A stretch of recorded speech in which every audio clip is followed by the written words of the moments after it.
waxaa maanta ay ku taariikhaysan tahay 30kii bisha 6aad inoo soo afmeermay kalfadhigii inooga furmay hoolka shirarka ee golaha deegaanka ee cusub ee degmada Garaadag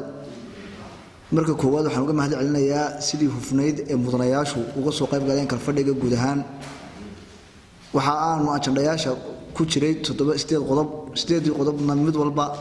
ay istuudiyeen hawshii kale lagu gudbiyayna aanu hadda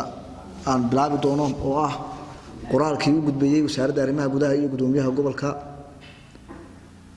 aad iyo aad baan uga mahad celinayaa kalfadhiga hufan ee mudan ee meelaha muhiimka ah taabtay sida xogayuhu sheegay waxaan noo soo kalfadhigii socday muddo 4 maalmood runtii waxaan ku soo qaadnay qodobo muhiim ah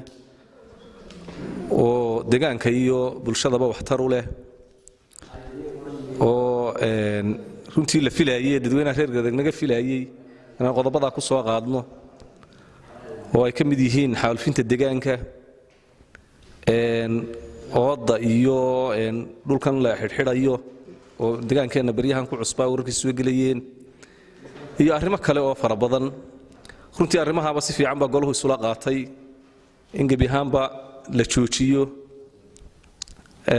insha Allah waxaan rajaynaynaa dadka reer Garaadagna inay si fiican oo fani soo dhaweyn doonaan oo lana shaqeyn doonaan hay'adaha u xil saaran iyo golaha deegaankaba maanta waxaan soo xidhnay shirkii muddada soconayay ee golaha koowaad sida ay ragga ugu horeeyay sheegeen goluhu uu dhammaa waxaan lagu soo qaaday qodobo muhiim ah qodobada muhiimkaana waxa la doonayaa in goluhu la fuliyo dadweynuhu u dhagan ulaado oo ay ka mid tahay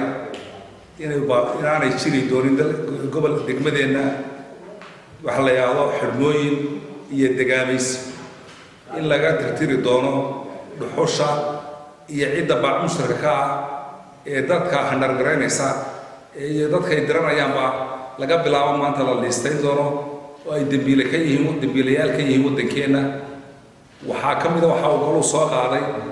in quruxda iyo nadaafadda magaalada ay ka shaqeyn doonaan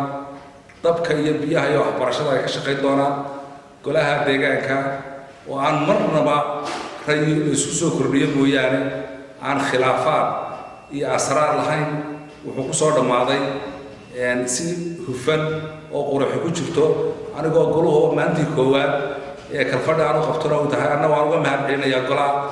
aad iyo aad baan uga mahad celinayaa qaabkay u soo qaabeeyeen